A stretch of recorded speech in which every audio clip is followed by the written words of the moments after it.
आज की कहानी है तुम कब जाओगे अतिथि। लेखक शरद जोशी। वाचन स्वर अमनदीप कौर। आज तुम्हारे आगमन के चतुर्थ दिवस पर यह प्रश्न बार बार मन में घूम रहा है। तुम कब जाओगे अतिथि। तुम जहाँ बैठे निसंकोच सिगरेट का धुआं फेंक रहे हो, उसके ठीक सामने एक कैलेंडर है। देख रहे हो ना, इसकी तारीखें अपनी सीमा में निर्मलता से फड़फड़ाती रहती हैं। विगत 2 दिनों से मैं तुम्हें दिखाकर तारीखें बदल रहा हूँ।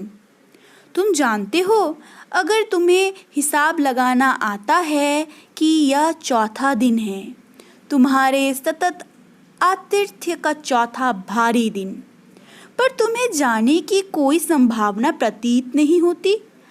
लाखों मील लंबी यात्रा करने के बाद वे दोनों एस्ट्रोनॉट्स भी इतने समय चांद पर नहीं रुके थे जितने समय तुम एक छोटी सी यात्रा कर मेरे घर आए हो।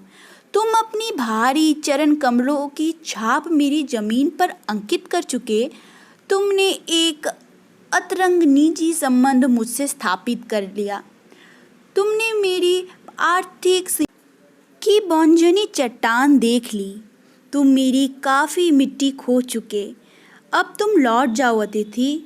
तुम्हारे जाने के लिए यह उच्च समय अर्थात हाई टाइम है। क्या तुम्हें तुम्हारी पृथ्वी नहीं पुकारती। उस दिन तुम जब आए थे, मेरे हृदय किसी अगाध आशंका से धड़क उठा था।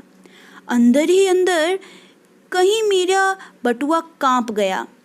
उसके बावजूद एक स्नेह भीगी मुस्कुराहट के साथ मैं तुमसे गले मिला था और मेरी पत्नी ने तुम्हें सादर नमस्ते की थी। तुम्हारे सम्मान में ओह अतिथि, हमने रात के भोजन को एकाएक उच्च मध्यम वर्ग के डिनर में बदल दिया था। तुम्हें स्मरण है कि 2 सब्जियां और रायते के अलावा हमने मीठा भी बनाया था। इस सारे उत्साह पर लगन के मूल में एक आशा थी कि दूसरे दिन किसी रेल से एक शानदार मेहमानवाजी की छाप अपने हृदय में ले तुम चले जाओगे। हम तुमसे रोकने के लिए आग्रह करेंगे, मगर तुम नहीं मानोगे और एक अच्छे अतिथि की तरह चले जाओगे। पर ऐसा नहीं हुआ। दूसरे दिन भी तुम अपनी अतिथि सुलभ मुस्कान लिए घर में ही बने रहे। हमने अपनी पीढ़ा पी ली और प्रसन्न बने रहे। स्वागत सत्कार के जिस उच्च बिंदु पर हम तुम्हें ले जा चुके थे, वहाँ से नीचे उतरना हमें संभव ना हो पाया। हमने फिर दोपहर के भोजन को लंच की गरिमा प्रदान की और रात्रि को तुम्हें सिनेमा दिखाया। हमारे सत्कार का यह आखिरी शोर था, जिससे आगे हम किसी के लिए नहीं बढ़े।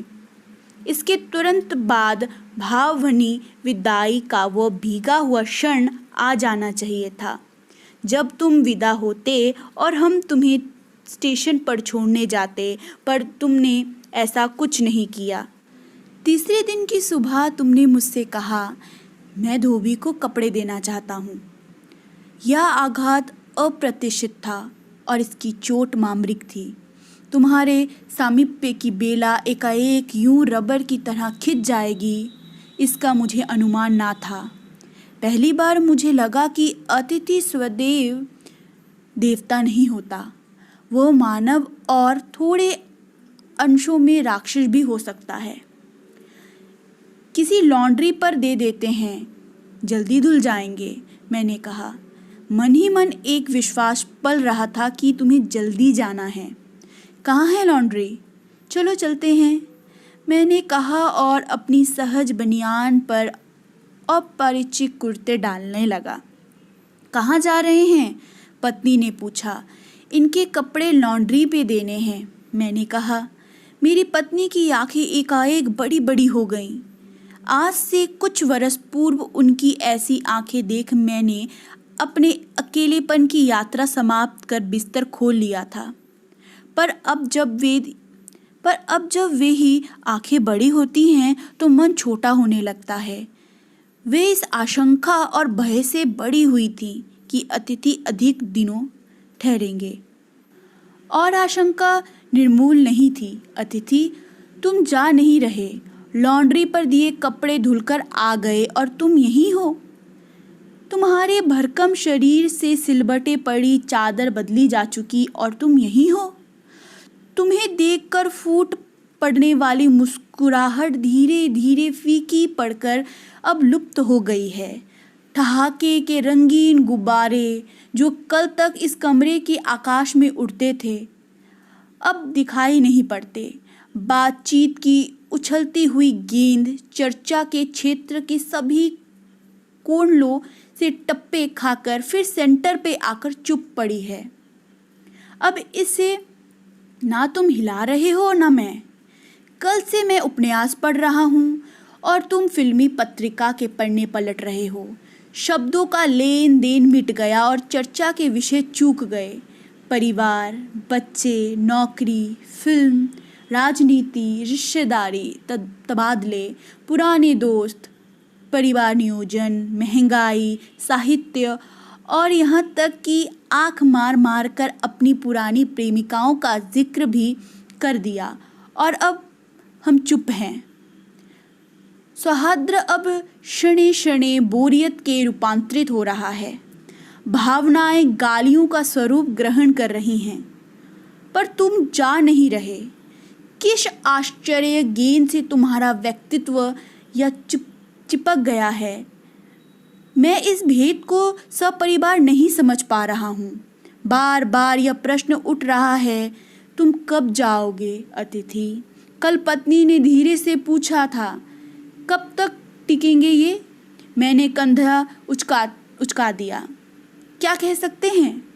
मैं तो आज खिचड़ी बना रही हूँ, हल्की रहेगी, बनाओ। सत्कार की उष्मा समाप्त हो रही थी। डिनर से चले थे, खिचड़ी पर आ गए। अब भी अगर तुम अपने बिस्तर को गोलाकार रूप नहीं प्रदान करते तो हमें उपवास तक जाना होगा। तुम्हारे मेरे संबंध एक संक्रमण के दौर से गुजर रहे हैं। तुम्हारे जाने का यह चरम क्षण है। तुम जाओ ना अतिथि। तुम्हें यहाँ अच्छा लग रहा है ना? मैं जानता हूँ दूसरों के यहाँ अच्छा ही लगता है। अगर बस चलता तो सभी दूसरों के यहाँ ही रहते, पर ऐसा नहीं हो सकता। अपने घर की महत्ता के गीत इसी कारण गाए जाते हैं। होम को इसी कारण स्वीट होम कहा गया है कि लोग दूसरों के होम की स्वीटनेस को काटने ना दौड़ें। तुम्हें यहाँ अच्छा लग रहा है, पर सोचो प्रिय कि शराफत भी कोई चीज़ होती है और गेट आउट भी एक वाक्य है जो बोला जा सकता है। अपने खर्राटों से एक और रात गुंजेमान करने के बाद कल जो किरण तुम्हारे बिस्तर पर आएगी वो तुम्हारे यहाँ आगमन के बाद 5वें सूर्य की प्रचलित किरण होगी। आशा है वो तुम्हें चूमेगी और तुम घर लौटने का सम्मानपूर्ण निर्णय लोगे। मेरी सहनशीलता की वह अंतिम सुबह होगी। उसके बाद मैं स्टैंड नहीं कर सकूँगा और लड़खड़ा जाऊँगा। मेरे अतिथि, मैं जानता हूँ कि अतिथि देवता होता है, पर आखिर मैं भी मनुष्य हूँ। मैं कोई तुम्हारी तरह देवता नहीं। एक देवता और एक मनुष्य अधिक देर साथ नहीं रह सकते। देवता दर्शन देकर लौट जाते हैं। तुम लौट जाओ अतिथि। इसी में तुम्हारा दैवित्व सुरक्षित रहेगा। यह मनुष्य अपनी वाली पर उतरे उसके पूर्व तुम लौट जाओ। उफ, तुम कब जाओगे अतिथि?